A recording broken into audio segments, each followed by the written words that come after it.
തത്ര പശ്യ സ്ഥിതാൻ പാർത്ഥ പിതൃനത പിതാമഹാൻ ആചാര്യാൻ മാതുലാൻ ഭ്രാതൃൻ പുത്രാൻ പൗത്രാൻ സഖീംസ്തഥാ ശുശ്രുരാൻ സുഹൃതശ്ചൈവ സേനയോരുഭയോരപി താൻ സമീക്ഷ്യ സ കൗന്ദേയ സർവാൻ ബന്ധൂനവസ്ഥിതാൻ കൃപയാ പരയാ വിഷ്ടോ വിഷീദന്നിതമബ്രവീത്.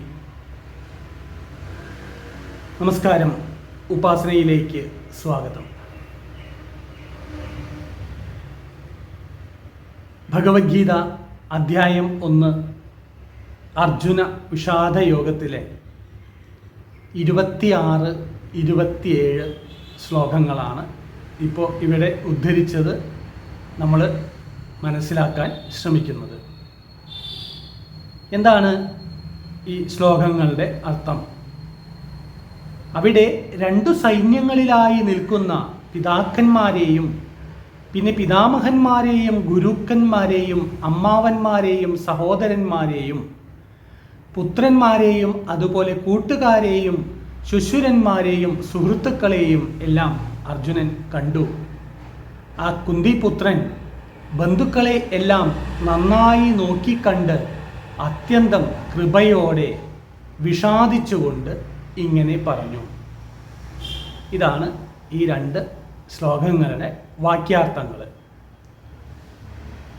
എന്താണ് ഇവിടെ പറയുന്നത്? അത്യന്തം വിഷാദിച്ചുകൊണ്ട് ഇങ്ങനെ പറഞ്ഞു. നമ്മൾ കഴിഞ്ഞ ശ്ലോകങ്ങളിൽ എല്ലാം പഠിച്ചത് യുദ്ധസന്നദ്ധനായി അർജുനൻ ശംഖ് മുഴക്കി. അർജുനൻ മാത്രമല്ല, പാണ്ഡവ സൈന്യവും കൗരവ സൈന്യവും എല്ലാവരും യുദ്ധസന്നദ്ധരായി ശംഖ് മുഴക്കി. അർജുനനോടൊപ്പം തന്നെ ശ്രീകൃഷ്ണ ഭഗവാനും ശംഖ് മുഴക്കി. ഈ ശംഖ് മുഴക്കി എല്ലാവരും യുദ്ധസന്നദ്ധരായി നിൽക്കുമ്പോൾ അർജുനൻ ഭഗവാനോട് പറഞ്ഞു, ഈ സേനയുടെ മധ്യത്തിൽ എൻ്റെ രഥം കൊണ്ടുപോയി നിർത്തൂ എന്ന് പറഞ്ഞു. ഇത് കേട്ട മാത്രയിൽ ഭഗവാൻ രഥം കൊണ്ടുപോയി നിർത്തിക്കൊടുത്തു. എന്തിനു വേണ്ടിയിട്ടാണ് രഥം നിർത്താൻ പറഞ്ഞത്? എനിക്ക് എന്നോട് യുദ്ധം ചെയ്യുന്ന എല്ലാവരെയും ശരിക്കൊന്ന് കാണണം എന്ന് പറഞ്ഞിട്ടാണ് ഈ രഥം സേനയുടെ നടുക്ക് കൊണ്ടുപോയി നിർത്താൻ പറഞ്ഞത്.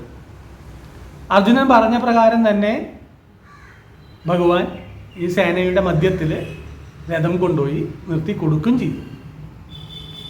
നിർത്തി കൊടുത്തിട്ട് പറഞ്ഞു, ഇങ്ങനെ ഇതാ ഈ കൗരവ സൈന്യത്തേക്ക് കണ്ടോളാൻ പറഞ്ഞു, പിതാമഹനെയും ഗുരുക്കന്മാരെയൊക്കെ കണ്ടോളാൻ പറഞ്ഞു. അർജുനൻ അതെല്ലാം കണ്ടു. ആരൊക്കെയാണ് അവിടെ കണ്ടത്? അർജുനൻ തൻ്റെ എതിർപക്ഷത്ത് തനിക്ക് യുദ്ധം ചെയ്യാനുള്ളവരായിട്ട് ആരൊക്കെയാണ് കണ്ടത്?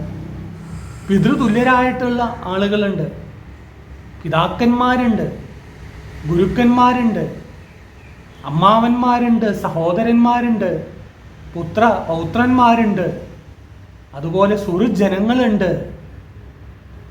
ഇങ്ങനെയുള്ള എല്ലാ ആളുകളും തന്നോട് യുദ്ധം ചെയ്യാനായിട്ട് ശത്രു സൈന്യത്തിൽ നിൽക്കുകയാണ്. ഈ നിൽക്കുന്നവരാരും അന്യരല്ല തനിക്ക്. എല്ലാവരും തൻ്റെ വളരെയധികം വേണ്ടപ്പെട്ടവരാണ്. അവരോടാണ് തനിക്ക് യുദ്ധം ചെയ്യേണ്ടത്. ഇതാണ് നമ്മുടെ ജീവിതം. ഈ സംസാര സാഗരത്തിൽ നമ്മൾ പൊരുതേണ്ടത് നമ്മുടെ തന്നെ പ്രിയപ്പെട്ടത് എന്ന് പറയുന്ന എന്തൊക്കെയാണോ അതിനോടെല്ലാമാണ്. നമ്മുടെ പഞ്ചേന്ദ്രിയങ്ങൾ നമ്മളെ കാണിച്ചു തരുന്നത്, കേൾപ്പിച്ചു തരുന്നത് എല്ലാം നമുക്ക് പ്രിയപ്പെട്ടതാണ്. അങ്ങനെയുള്ള എന്തൊക്കെ കാര്യങ്ങൾ ഈ പഞ്ചേന്ദ്രിയങ്ങളിൽ കൂടി നമ്മുടെ അകത്തേക്ക് പ്രവേശിക്കുന്നുണ്ടോ, ഇതെല്ലാം എൻ്റേതെന്ന് പറഞ്ഞ് ഞാൻ അല്ലെങ്കിൽ നമ്മൾ സ്വയം അഹങ്കരിക്കുന്നുണ്ടോ, അങ്ങനെയുള്ള എല്ലാത്തിനോടും യുദ്ധം ചെയ്യേണ്ട ഒരവസ്ഥയാണ് നമുക്ക് ഈ ഭൂമിയിൽ നമ്മുടെ കർമ്മരംഗത്ത് കർമ്മകാണ്ഡത്തിൽ സംഭവിക്കുന്നത്. നമ്മൾ പലതും ചെയ്യാൻ സന്നദ്ധരാണ്, എല്ലാത്തിനും കഴിവുണ്ടെന്നെല്ലാം പറഞ്ഞ് നമ്മൾ സ്വയം അഹങ്കരിക്കും. ആ സമയത്താണ് ഈ ഒരു തിരിച്ചറിവ് നമുക്കുണ്ടാവുന്നത്. ഇതറിഞ്ഞ മാത്രയിൽ തന്നെ നല്ലൊരു വിഭാഗം ജനങ്ങൾ അവരുടെ കർമ്മത്തിൽ നിന്ന് പുറകോട്ട് വ്യതിചലിക്കും. എന്താ കാരണം? അതുവരേക്കും വീരശൂര പരാക്രമിയാണെന്ന് പറഞ്ഞ കാര്യങ്ങളൊന്നും ഈ സത്യത്തോടടുക്കുമ്പോൾ നമ്മൾ ചിന്തിക്കില്ല. അതെല്ലാം നമ്മൾ മറന്നുപോകും. അവിടെ നമ്മളൊരു സാധാരണ മനുഷ്യനായി, സാധാരണ ബന്ധങ്ങളും ബന്ധനങ്ങളുമുള്ളൊരു മനുഷ്യനായി മാറും, എത്ര വലിയവനായാലും. അവിടെ എന്തൊക്കെയാണോ നമ്മൾ ചെയ്യാൻ ഉദ്ദേശിച്ചത് അതെല്ലാം മറന്നുകൊണ്ട് മൂഢനെ പോലെ നമ്മൾ നിൽക്കും. നമ്മുടെ ശരീരം വിറയ്ക്കും, ചിന്തകൾ പ്രവർത്തിക്കില്ല. അങ്ങനെയൊരവസ്ഥയിലാണ് ഇത് ഇപ്പോൾ അർജുനൻ നിൽക്കുന്നത്. ഭഗവാൻ പറയുന്നു, യുദ്ധഭൂമിയിൽ മരണം എന്നൊന്നുമില്ല. ഇവിടെ എന്താണ് ധർമ്മം, ആ ധർമ്മം ചെയ്യുക. അത് ചെയ്യാതിരിക്കുന്നവൻ മഹാപാപിയാണ്, അല്ലെങ്കിൽ തൻ്റെ കർമ്മത്തിൽ നിന്ന് വ്യതിചലിക്കുന്നവനാണ് ഇവിടെ പാപി. യുദ്ധഭൂമി എന്ന് പറയുന്നത് കർമ്മകാണ്ഡമാണ്. അവിടെ ഓരോരുത്തരും അവരവരുടെ വിധിക്കനുസരിച്ചുള്ള കർമ്മങ്ങളിൽ ഏർപ്പെടുന്നു, അല്ലെങ്കിൽ അവരുടെ ചിന്തകൾക്കനുസരിച്ചുള്ള കർമ്മങ്ങളിൽ ഏർപ്പെടുന്നു. അവിടെ ചിലപ്പോൾ സ്വശരീരം തന്നെ നഷ്ടപ്പെട്ടേക്കാം, എങ്കിലും ആത്മാവിന് മരണമില്ല.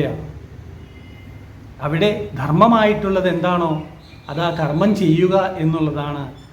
അല്ലാതെ മറ്റുള്ള യാതൊരു വിധത്തിലുള്ള ബന്ധങ്ങൾ ഒന്നും ഈ കർമ്മകാണ്ഡത്തിലില്ല.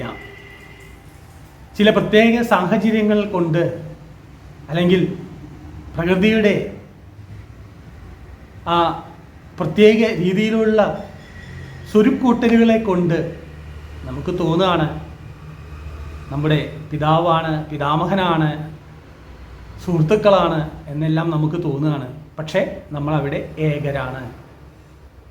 അവിടെ നമുക്ക് ചെയ്യാനായിട്ടുള്ളത് ഒന്നു മാത്രമാണ്, എന്താണോ തന്നെ നിക്ഷിപ്തമായിട്ടുള്ള കർമ്മം അത് ചെയ്യുമ്പോഴാണ് അവിടെ നമ്മളൊരു ധർമ്മത്തെ ആചരിക്കുന്ന വ്യക്തിയായി പരിണമിക്കുന്നത്. അതുകൊണ്ട് കർമ്മം ചെയ്യുക നമ്മുടെ ലക്ഷ്യം. കർമ്മഫലം തരും ഈശ്വരനല്ലോ. ആ സാക്ഷാത് ജഗദീശ്വരൻ എന്താണോ നമ്മളെ കൊണ്ട് ഉദ്ദേശിച്ചത് അത് നമ്മൾ ചെയ്യുക. അതിൻ്റെ ഫലം അതെന്തു തന്നെയായാലും അദ്ദേഹം അത് നമുക്ക് വേണ്ടി ഒരുക്കി വച്ചിട്ടുണ്ടാകും. അതല്ലാതെ നമുക്കതിൽ ഇടപെടാനോ മാറ്റിമറിക്കാനോ ഒന്നും സാധ്യമല്ല.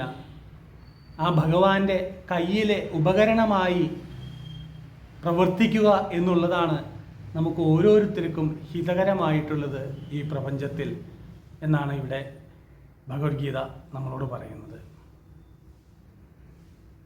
ഈ തത്വങ്ങൾ, ഈ കർമ്മ സത്യങ്ങൾ ഓരോരുത്തരുടെയും ജീവിതത്തിൽ പകർത്താനും അതിനനുസരിച്ചുള്ള ചിന്തകളിൽ കൂടെ ജീവിതത്തിലെ ബുദ്ധിമുട്ടുകളെ തരണം ചെയ്യാനും എല്ലാവർക്കും ഭഗവാൻ ശക്തി തരട്ടെ എന്ന് പ്രാർത്ഥിച്ചുകൊണ്ട് അടുത്ത ഒരു വീഡിയോയിൽ വീണ്ടും കാണാം.